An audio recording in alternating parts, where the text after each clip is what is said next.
А что там с ним? Ничего. Оба. Нормально.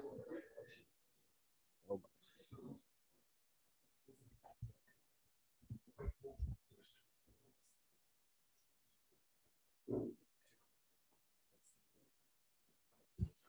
Уважаемые коллеги, 12:30. Это значит, что у нас наступило время визионерских лекций. Раз.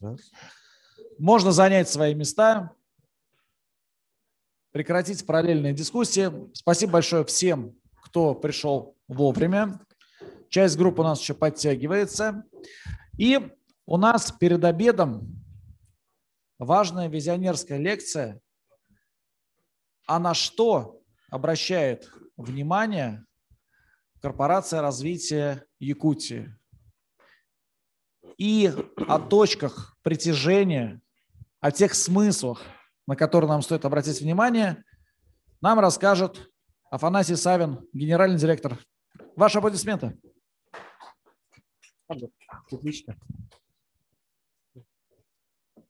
Этим можем включать, да? Так, меня хорошо слышно, да? Или микрофон лучше взять? Добрый день, уважаемые друзья, уважаемые коллеги. На самом деле, вот сама идея суперкампуса меня очень сильно вдохновляет. Мне кажется, что такой очень амбициозный проект, очень крутой, который, я надеюсь, в той или иной форме обязательно будет реализован. Сегодня я хотел бы вам рассказать про креативную экономику, потому что на самом деле очень много говорят про нее, это стало таким модным понятием. Я очень боюсь, что очень скоро его какие инновации опошлят, не так поймут. У нас люди просто любят на самом деле простым, хорошим вещам придавать слишком много каких-то смыслов, искать какие-то там, я не знаю, инновации ради инноваций делать, ну и прочее, прочее. Поэтому мы в Якутии стараемся все-таки, чтобы эти вещи оставались простыми, понятными и работаем достаточно системно. Мы вообще стали первым регионом в России, где утвержден документ по развитию креативной экономики. Мы консультировали много регионов, управленческих командах Ханты-Мансийского автономного округа, Камчатского края, Тюменской области, Нижнего Новгорода, Кемеровской области, выступали перед губернаторами. То есть, в принципе, наш опыт тиражируется. Если вы возьмете нашу концепцию и закон Ханты-Мансийского округа по развитию креативной экономики у них, увидите, что практически они нас копировали один в один. Даже КПЕ, там даже цифры, они все. Ну, то есть это говорит о том, что действительно в этой области Якутия, ну, по крайней мере, в понимании является лидером. Можете наши статьи почитать, в Гугле вбить креативная интенсивность. Несколько наших статей, которые достаточно активно муссировались в тусовке, активно распространяются среди тех, кто в России занимается этой темой. Ну, в принципе, наш подход, он на самом деле нашел такое понимание у экспертов и получил название якутского. То есть есть такой, как общероссийский подход, и есть отдельный якутский подход, о котором я сегодня хочу рассказать. Началось у нас все в 2019 году, когда председателем правительства тогдашней республики господином Солодовым была придумана идея создать 7 стратегических лабораторий. Есть тут в Малайзии, как ни странно, придумано очень много интересных управленческих практик. И в Малайзии есть такой институт Пиманду, который в свое время по нескольким стратегическим для Малайзии направлениям придумал лаборатории. Они придумали разные решения. Это в итоге помогло снизить зависимость Малайзии от природных ископаемых ее экономики. И Солодов то есть это было несколько стратегических сессий, в котором вся команда, собственно, управленческой республики принимала участие. Ученые выработали и федеральные эксперты выработали 7 направлений ключевых, по которым должны были быть созданы лаборатории. Ну, это не то, что лаборатории в привычном понимании, это скорее некие такие экспертные сообщества, группы, которые пытались найти ответ заранее неизвестный на какие-то важные вопросы. И мне довелось возглавить лабораторию, которая впоследствии была названа «Креативная Якутия», и мы должны были ответить на несколько вопросов. Как сделать так, чтобы предпринимательство стало таким, очень ценным карьерным выбором по умолчанию? Потому что если вы придете к студентам, спросите, кем вы хотите стать, большинство скажет, я хочу работать в «Газпроме», кто-то скажет, я хочу быть министром, и очень малый процент скажет, что он хочет быть предпринимателем. И мы пытались понять, как же сделать так, чтобы люди все-таки больше стремились быть предпринимателями, потому что на самом деле экономическое развитие возможно лишь тогда, когда будет создаваться большое количество частных компаний, новых рабочих мест и так далее. Также мы пытались понять, как сделать так, чтобы все-таки наши компании больше экспортировали бы и выходили на внешние рынки. Потому что не секрет, к сожалению, у нас есть, видимо, что-то такое, что заставляет нас ориентироваться сугубо на маленький якутский рынок, на крошечный рынок, всего 1 миллион человек. Почему братья Ушницкие стали миллиардерами? Потому что они ориентируются на большие глобальные рынки, на Азию, на Северную Америку, а на якутском рынке, к сожалению, невозможно построить огромный большой бизнес. Но и мы пытались понять, есть ли такой экспортный феномен, который может быть каким-то зонтичным для всех якутских продуктов, которые здесь произведены. Потому что мы знаем, когда мы покупаем французское, мы покупаем любовь, когда мы покупаем немецкое, мы покупаем педантичность, когда мы покупаем скандинавское, мы покупаем сдержанность, а что продает Якутия? В первую очередь мы, так как все в основном люди собрались в математике, обратились к данным, потому что цифры обычно не врут. Что же у нас вообще происходит с предпринимательством в Якутии? И мы с удивлением для себя обнаружили, что на самом деле Якутия входит в 5 ведущих регионов России по количеству активных и зарегистрированных предпринимателей. Более того, исследование, которое наши коллеги провели из МГУ, показало, что в целом в Якутии гораздо выше, чем в других регионах России, толерантность к риску и в целом стремление людей заниматься бизнесом. То есть у нас, в принципе, народ на самом деле достаточно активно вовлечен в это по российским меркам и, самое главное, желает заниматься бизнесом. Но если мы с вами посмотрим на качество, да, то мы видим, что у нас подавляющее большинство бизнесов – это такая, несложные экономические виды деятельности. Это там бытовые услуги, торговля, какие-то там транспортные услуги. И меньше половины процента компаний у нас вообще экспортируют.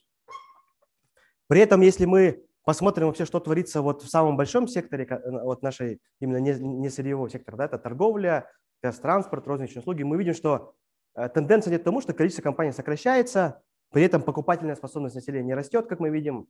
Это приводит к тому, что на самом деле рынок-то у них не растет.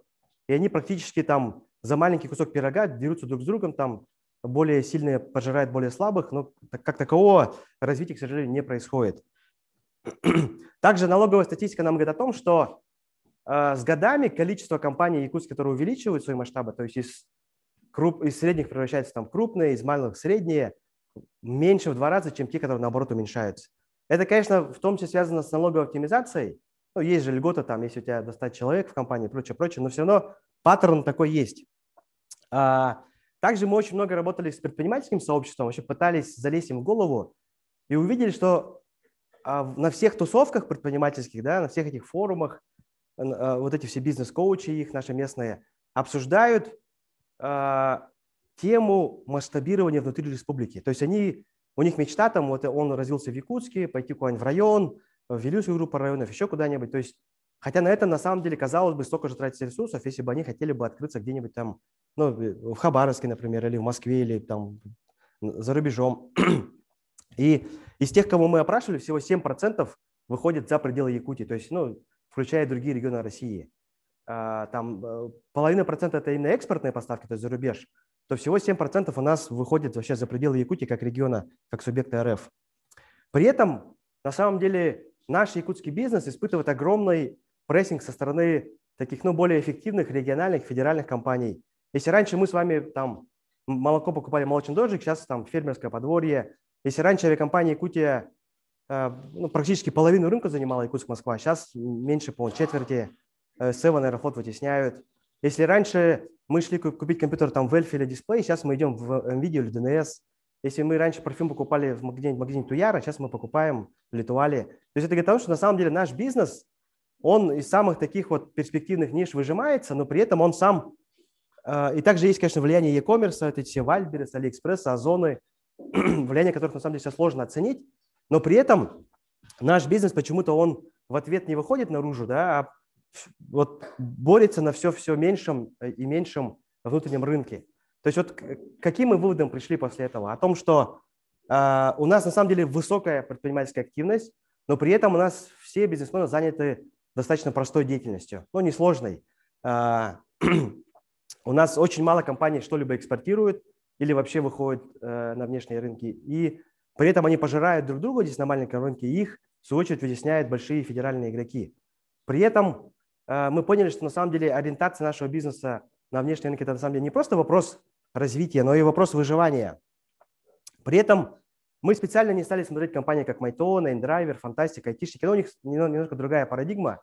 Мы стали смотреть на достаточно простой бизнес, малый бизнес, тот, которому удалось выйти за пределы Якутии, который успешно развивается на внешних рынках. Мы обратили внимание вот на кейс, допустим, Хатуаз, Киф, это такие переработчики, но они на самом деле очень активно развиваются по Дальнему Востоку всему. Или вот компания Глазко, которая тоже простейший бизнес, ремонт очков, которая очень активно развивает свою франшизу вообще по всей стране. И мы увидели, что, оказывается, на каждом этапе своего развития вот эти бизнесы, они взаимодействуют с так называемыми креативными индустриями в части брендинга, маркетинга, продвижения, дизайна и так далее. И мы вообще тогда впервые обратили внимание как раз на креативную экономику, на креативные индустрии и начали с этим вообще вопросом разбираться. Но прежде чем мы начнем, я бы хотел как раз пояснить, что это такое, да, чтобы это было понятно. Креативная экономика, она стоит на трех, вот мы считаем, что она стоит на трех столбах основных. Первое – это креативное занятие. То есть это те занятия, в основе которых лежит творческое, интеллектуальное начало человека. То есть это есть перечень таких занятий, международный, причем в него входит там 2100 позиций с небольшим.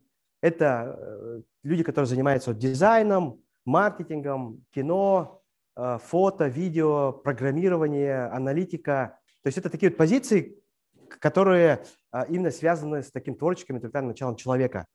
И есть так называемая креативная интенсивность. Это показатель, который показывает, какая доля вот таких креативных занятий у нас от общего числа занятых. Почему, допустим, отрасль дизайна или фотографии считается креативной индустрией? Потому что, допустим, фотографии считается, что у них 78% занятых в отрасли фотографии – это креативное занятие. Поэтому эта отрасль относится к креативным индустриям. То есть все, у кого выше 30%, ну, в России считают, что свыше 50%, там у России другая методика, но мы считаем, там, где выше 30%, это автоматически является креативной индустрией. При этом вот всегда, да, если вы почитаете там статьи все, и наши, и зарубежные, креативную экономику принято отождествлять с креативными индустриями. То есть таким вот небольшим процентом экономики, там, где очень высокая креативность, вот как раз выше 30%, и это, как правило, там, ну, маленький процент экономики. У нас в Якутии мы измерили, это 1,7% от валового оригинального продукта. В развитых странах там это и до 10% доходит. Мы считаем по-другому. Мы считаем, что креативная экономика – это про вообще креативность всех отраслей, в том числе и традиционных. Там, в том числе, потому что на самом деле и в Алросе есть свои креативчики. Они там есть и в Якутугле, они там есть и условно в авиакомпаниях наших, и в транспортной сфере, ну и вообще везде. И чем выше будет этот процент, тем мы считаем больше вероятность того, что компании будут лучше развиваться, что они будут выходить на внешние рынки, что они будут там масштабировать свою деятельность. И по сути креативная экономика – это такая вот экосистема взаимодействия креативных индустрий и креативных занятий в традиционных отраслях. Нам часто говорят, типа, вот вы говорите про авиацию, там, да, про горную добычу, это же традиционные отрасли, причем здесь ваш креатив. На самом деле мы копнули дальше, посмотрели вакансии всех мировых авиакомпаний. И мы увидели, что у лидеров отрасли, да, от четверти до половины вакансий – это креативные занятия. Мы, к сожалению, штатку не смогли посмотреть, но вот вакансии, они открыты. И мы увидели, что у них на самом деле половина вакансий практически, да, ну там от четверти, это люди, которые занимаются коммуникациями, маркетингом, стратегией, IT, брендингом. В S7, например, каждый шестой работник – это программист. Даже в Эйндрайвере, по-моему, доля программистов меньше, чем в S7. То есть это говорит о том, что вот эти люди как раз создают добавленную стоимость. Они как раз и отвечают за развитие компании. Вот когда случилась пандемия, S7, например, она очень хорошо среагировала, и они за то, что человек сидел дома, он отмечался, каждый день начислял там 100 баллов в своей бонусной программе. То есть они таким образом повысили лояльность своих клиентов, набрали новых клиентов. AirAsia, например, они тоже, у них весь флот вообще был абсолютно прикован к аэропортам, ничего не летало. И они что сделали? Они запустили сервис доставки бортового питания, причем доставляли там те же пилоты, бортпроводники. Это им помогло пережить кризис. И сейчас это вот эта марка, которую они создали, да, такой суббренд, они его рассчитывают сделать таким первым азиатским Макдональдсом. То есть первый глобальный фастфуд-бренд из Азии, как они сами вот его сейчас позиционируют. И он сильно развивается. И на самом деле, когда в компаниях есть только внутренний ресурс, это как раз и позволяет им развиваться и выживать. А у наших компаний, к сожалению, вот у Якутии, у полярных авиалиний, у Алроса нет вообще таких вакансий, 0. То есть они берут на работу пилотов, борт-инженеров, проводников. Это, конечно, очень важные люди. Без них авиакомпании существовать не могут, но они заняты операционной деятельностью.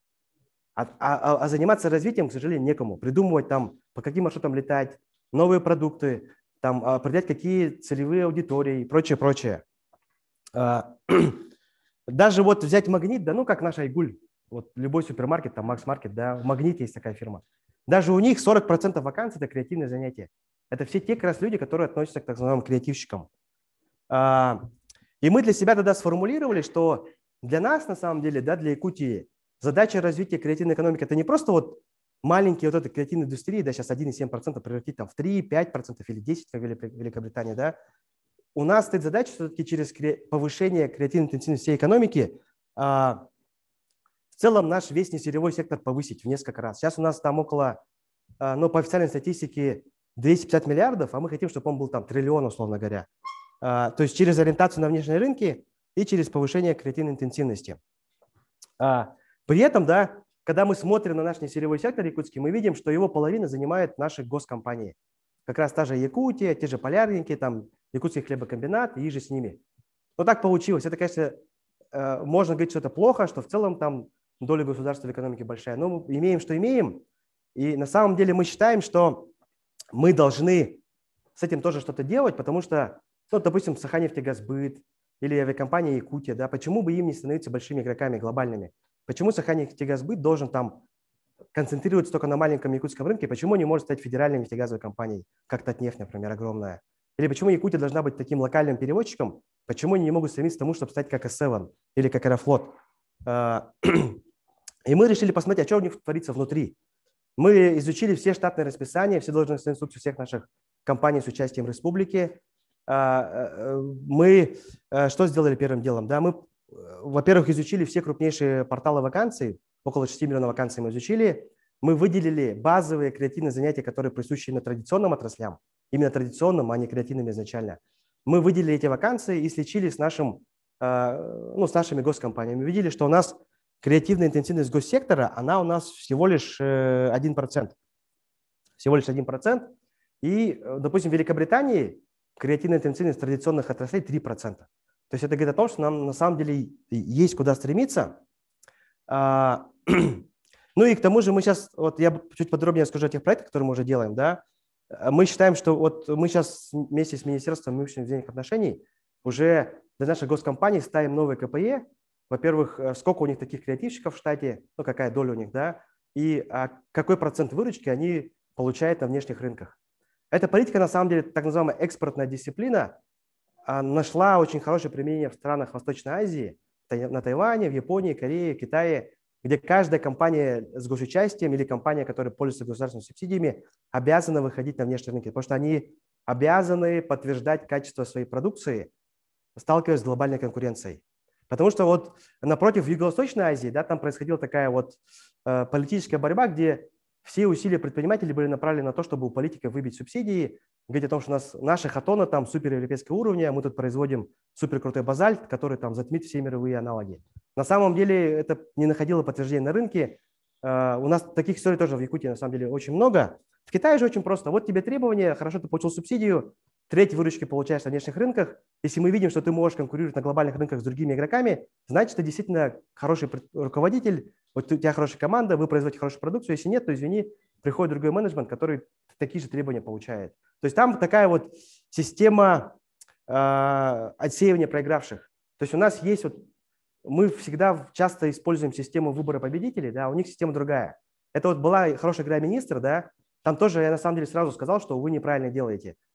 Там вот цель игры министра сейчас последняя была получить деньги на обучение в зарубежном вузе. Я говорю, откуда вы знаете, что тот парень, который вас выиграет, что его вообще туда примут?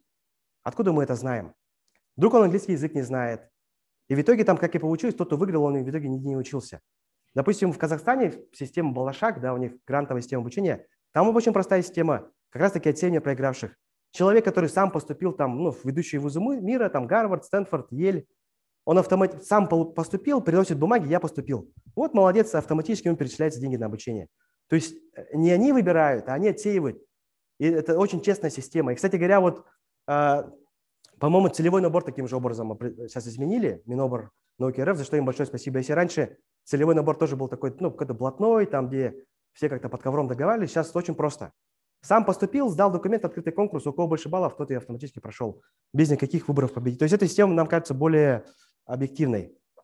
Ну, это вот наши основные выводы. То есть на самом деле мы поняли, что нам, оказывается, для того, чтобы развивать несырьевой сектор, это наша одна из главных задач корпорации развития, нужно сделать так, чтобы у нас в экономике было больше правильных людей. В том числе мы должны работать с нашими госкомпаниями. Мы на самом деле не должны придумывать там за Саханефтегазбыт или Сахатнефтегаз стратегии. Это их дело. Но наша задача подтолкнуть их к тому, чтобы у них в команде было гораздо больше сильных и правильных людей, которые могут изнутри эти изменения провести. И вот, собственно, что мы собираемся делать, да, как мы собираемся вот их к этому подталкивать, как мы собираемся делать тому, чтобы у нас больше было правильных людей в экономике, креативных. Мы, во-первых, с нашим Минобром родным запустили проект «Креативная интенсивность». То есть мы открыли как раз целевой набор на креативное направление в ведущих вузах. В Вышке, в МГУ, в РУДН, в Плешке. То есть это достаточно такой вот амбициозный проект. И у нас каждый год около 20 человек мы планируем туда направлять. В прошлом году эта программа была в первый раз, в этом году тоже мы ее продолжаем. Также у нас, вот вчера Ирина Дмитриевна рассказывала про парк будущих поколений. На самом деле этот проект сейчас реализует у нас фонд будущих поколений, будет его строить, но мы помогали упаковать этот проект именно с точки зрения содержания. И мы планируем, что вот этот парк будущих поколений станет такой кластер, где частные образовательные учреждения, которые развивают креативные навыки у детей, предпринимательские навыки, будут размещаться. И мы для того, чтобы подготовить будущих резидентов вот этих частных организаций, совместно с ведущими экспертами, вот Екатерина Лукша, Павел Лукша, наверное, многие из вас их знают, сделали такой акселератор для образовательных программ. У нас в прошлом году он прошел достаточно успешно. Из 15 команд, которые у нас прошли акселерацию, 10 команд запустили свои программы. Причем были и госучреждения, даже средние образовательные школы, и частники. Были те, кто просто пришли с идеей, запустили программу, потом сейчас зарабатывают уже деньги. Также у нас как раз была программа для госкомпаний «Глобальный бизнес». Мы вместе с самыми топовыми экспертами в области развития бизнеса, маркетинга упаковали эту программу, провели в течение полугода их обучение. И сейчас вот для указанных компаний внизу, хлебокомбинат, Якутия, Алмаз-Ергенбанк, через их совет директоров доводим новые требования, чтобы они эти стратегии новые свои не просто так положили на полочку, а реально там выполняли, реально пытались выходить на внешние рынки, реально пытались как-то вот свою деятельность масштабировать и больше набирать себе штат креативных людей.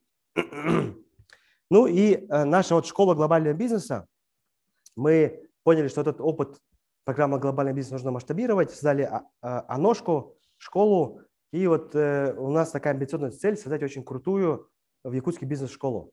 Причем мы хотим ее масштабировать на другие рынки, то есть тоже выходить там на рынок центральных городов и в будущем составить конкуренцию там и тем российским гигантам. Ну и в целом такой сделать очень интересный проект, который, в принципе, массово будет наша компания этому учить. Такие компетенции, которых у нас на рынке не хватает, будет сюда привносить.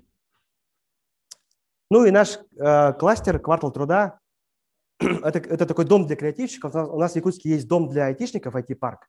Это, по сути, такой дом для креативных бизнесов, где они должны развиваться, находить друг друга и, самое главное, встречаться там с традиционными бизнесами. Так, у меня на этом все. У нас есть наш блог на платформе Medium. Мы там все свои исследования, мы достаточно много делаем исследований, статей. И ссылка на блог есть на нашем сайте. Пишите, задавайте вопросы, комментируйте. Мы стараемся все, что мы делаем, публиковать в открытом доступе. У нас каждый сотрудник, кто у нас работает, он, по сути, тоже является блогером. Я всех заставляю писать в своей работе. Когда люди, они пишут, ну, как правило, они глубже погружаются, это повышает у них ответственность и перед коллегами, перед собой, и перед обществом. У меня все, спасибо. Спасибо большое. Да, у нас еще есть целых 6 минут. Мы же можем ответить на парочку вопросов, да, из зала? Так, первая рука вижу, пожалуйста, сейчас микрофон. Здравствуйте. Мы вот как раз эту... Калинина Светлана, группа номер 1 по разработке проекта. Мы инвестируем. У меня вопрос какой. Вот очень интересная такая визуальная программа, хорошая, спасибо большое. Но у меня все-таки остался вопрос. Сможете ли вы сказать 3 точки, да, 3 компетенции, которыми должен владеть основные такие ключевые будущий представитель креативной экономики? Да, вообще я как сам тоже человек с математическим образованием, мы, как правило, ну, то есть есть же там субъективные вещи, объективные. Данные не достаточно всегда объективные, поэтому мы смотрим на данные, мы просто взяли вот эти 6 миллионов вакансий и посмотрели, какие требования ведущие российские компании предъявляют будущим людям. И это 3 основных навыка. Это умение презентовать, умение продавать, и третье, там, я не помню, но тоже что-то близкое к этому, в общем. Вот эти 3 основные ключевых навыка. Проектировать там такого не было, кажется. То есть там в основном так называемые мягкие навыки. Ну, если мы говорим о компании, проектирование, да? Но вообще, когда меня вот молодые люди спрашивают, да, подскажи, что нам себе развивать, чтобы там стать успешными, я, как правило, говорю о нескольких вещах. Да? Это вот если лично от себя говорить, то первое, я говорю о том, что вы должны уметь задавать вопросы, потому что очень часто и вы вообще должны стремиться к тому, чтобы оказываться в среде, где все остальные умнее вас, и чтобы в этой среде развиваться, выживать, добиваться результата, особенно если руководители, на самом деле вы должны уметь задавать правильные вопросы.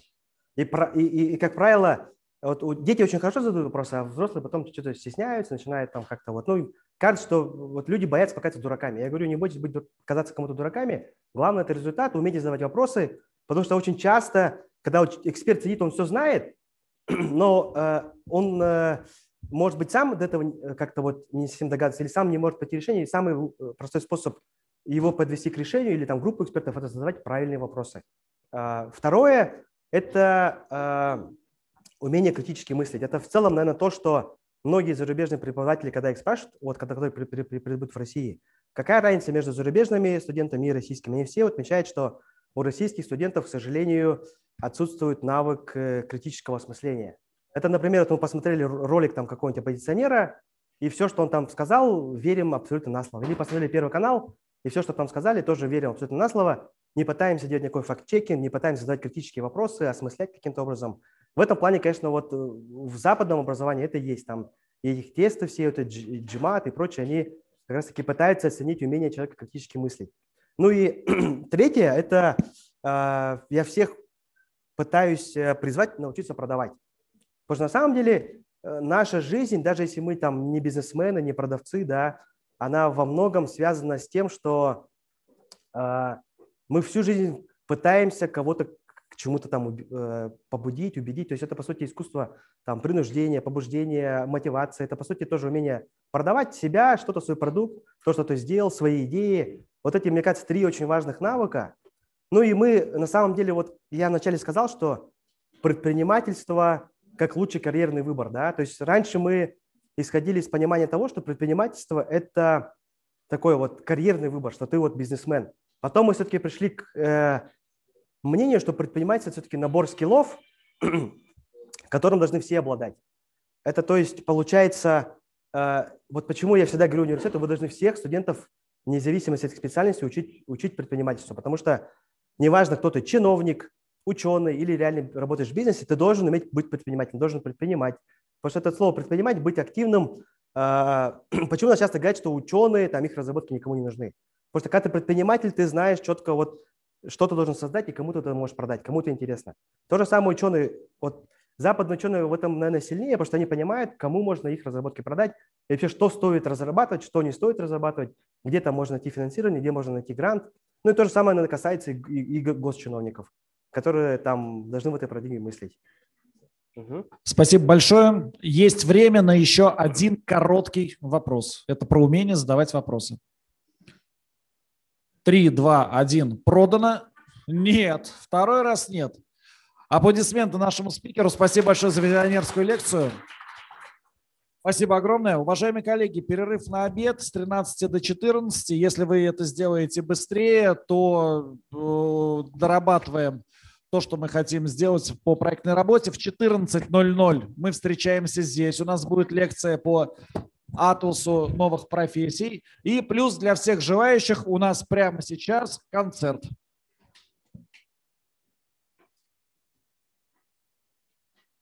Добрый день, уважаемые участники форсайт-сессии. Начинаем наш концерт. На сцену приглашается студент Якутского колледжа культуры и искусств Юрий Барабанский с песней «Хаар Алыгынан».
Orguydu qaman iyabi min tommu punire ragit illir ira bar kirengi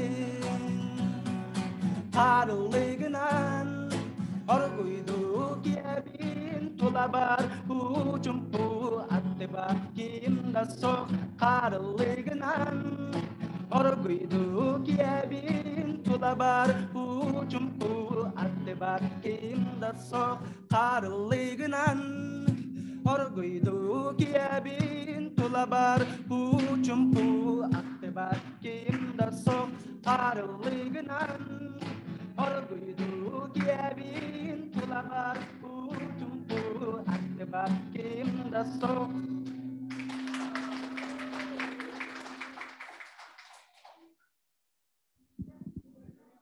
Большое спасибо, Юрий, за прекрасный музыкальный заряд. Ну а на сцену приглашаются студентки Якутского педагогического колледжа имени Степана Филипповича Гоголева, Ася Готовцева и Марселиза Кардашевская с номером «Сааски Доргоннор».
Чарующими звуками хомуса нас радовали студентки педагогического колледжа. Ну а сейчас вас приветствует студентка Якутского колледжа культуры и искусств с номером разговорного жанра Чабыргах Саяна Попова.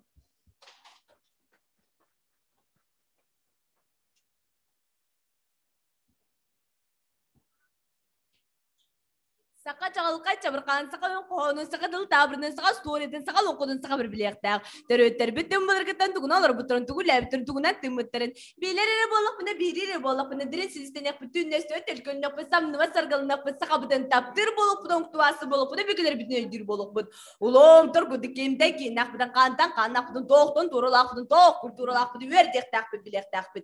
Cay çağır doğu bıdan orlup bakalım, turgu ostur bakar oyunun kırpıd olgunan tümütüran kasaka dettirektak bıd. Saka üstü bulur, saka mandır bulur, saka bulgos bulur, saka dla saydır, saka tığını hurur. Üyeri cöre tılır, üyeri kututurga türgün tuğun türden tahararga. Kiye kadirgini kırıvaydı kras kılan kımni kısılan kuhagan ürtürkülü günden kuduramayı göz gülesörü söptüvendiren bu hıta koyup bergenlik bilindiren.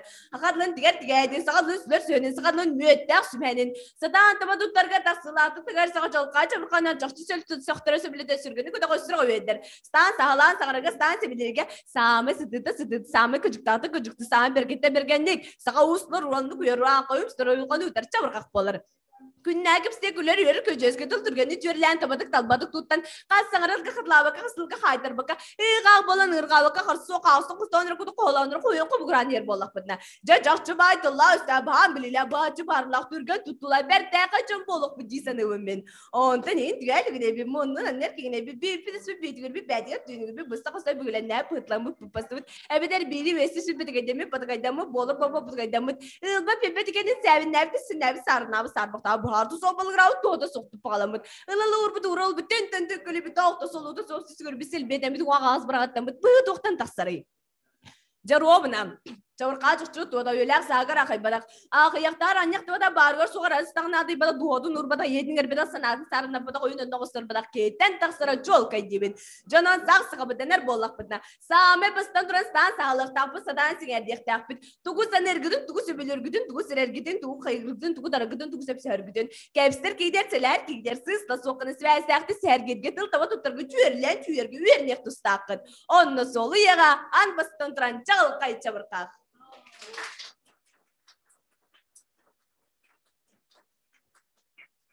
Полна позитива и эмоций от Саяны Поповой. Ну а мы встречаем студента Якутского медицинского колледжа Егора Мучин-Кобах с авторской песней «Сютюме». Раз. Здрасте. Да, рыбот. Музыкатын мелодиятын айбот. Раунулырбын көңіллән. Сютюмеден.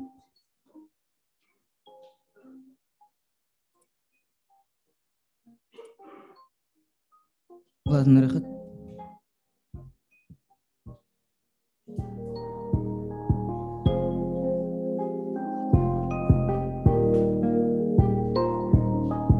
Урукуну sana mari aspıtan barıda aspıta sütüme taspıtan demir abinen karakol askıtan arara raskıta sürağım taptarıda Ertimlerime kosput baspıtan Denmin buraz pönemtem Emer akın saskıya Kimemitem usıraqpım layık dedo Enere bu Gündü doğurun Menime bütün Utuybat bolum sögün Eygin kırıpın səgər Bütülüpün erenenge Haydaq bolur büte bolur Men onu açı bilbepin Dibin dağını kısım bir ənnen ağı Gitarı buntu butunan Toqbarı barıdın Ulan uralar büpütərin Kənüdən ay bütten Taharanan Ağım cingdılar Bını sana bına yıxı Kulağım sağarım bütün mene gıynarım Matıp kirere yegenin sırı takbına Hanım sürüge gühüre serenin kustakına Olardı Den sapsıla salgın ardı Den kini vatan yüre yegen küte benmen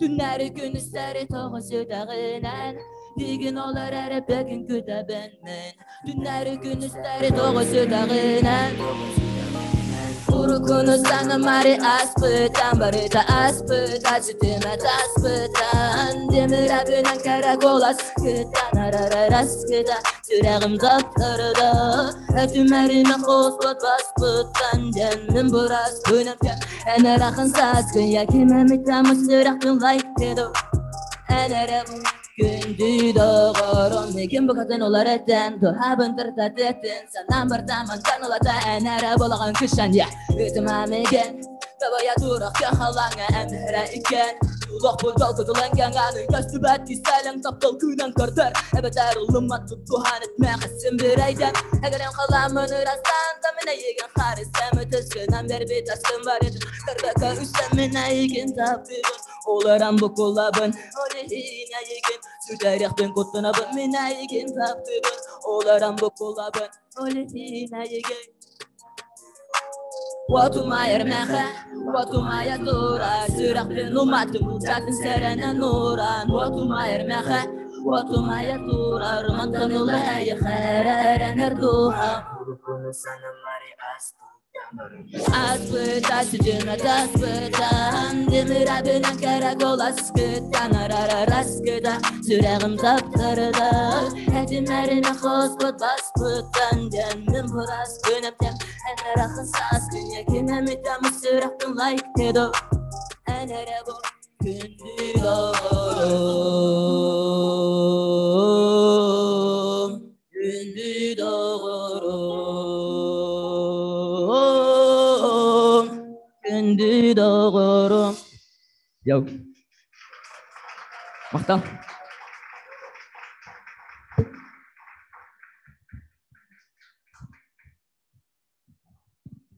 Это талантливая наша молодежь, не жалеем ладошек, да, авторская песня «Сютюме» и Егор Мучин. Итак, ну а мы встречаем студента Якутского технологического техникума сервиса Анатолий Господаренко с песней «Баллада о матери».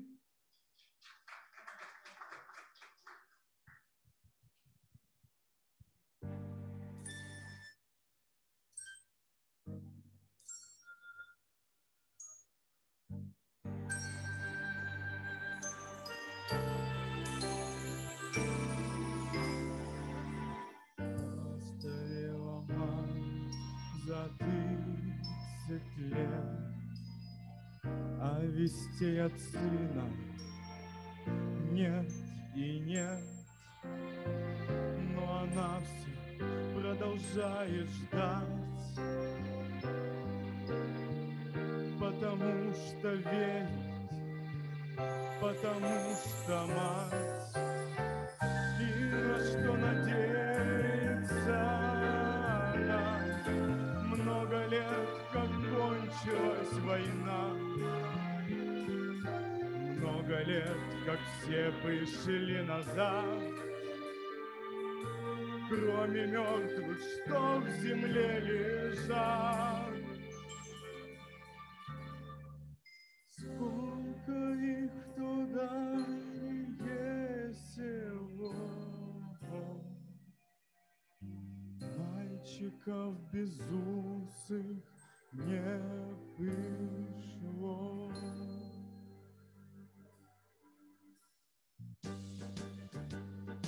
Раз село прислали по весне фильм документальный о войне, все пришли в кино, и старый мал. Кто познал войну и кто не знал, верен только и памятью людской разливалась ненависть и боль. Трудно это было вспоминать. Вдруг с экрана сын взглянул на мать, мать узнала сына в тот же миг, и раздался материнский фильм. Алексей, Алешенька, сынок. Алексей, Алешенька, сынок. Алексей, Алешенька, сынок. Словно сын ее услышать мог. Он рванулся из траншеи в бой. Стала мать прикрыть его с собой. Все боялась, вдруг он упадет. Но сквозь год мчался сын вперед. Алексей, кричали земляки. Алексей, просили, да беги.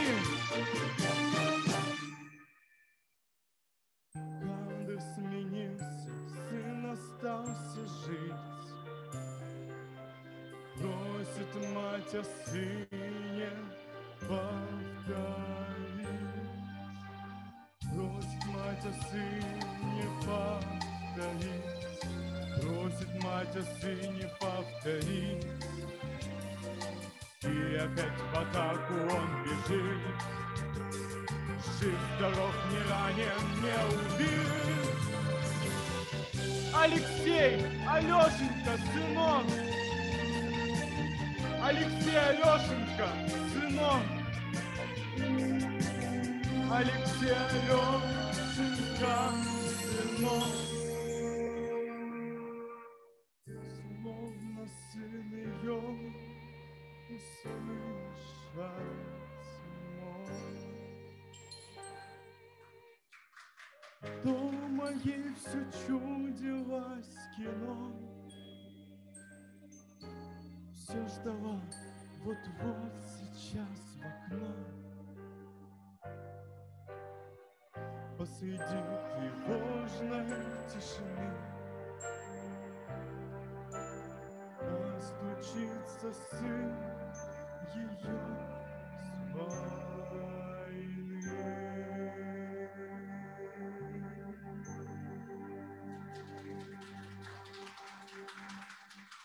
Патриотизм в сердцах молодого поколения – это для нас бесценно.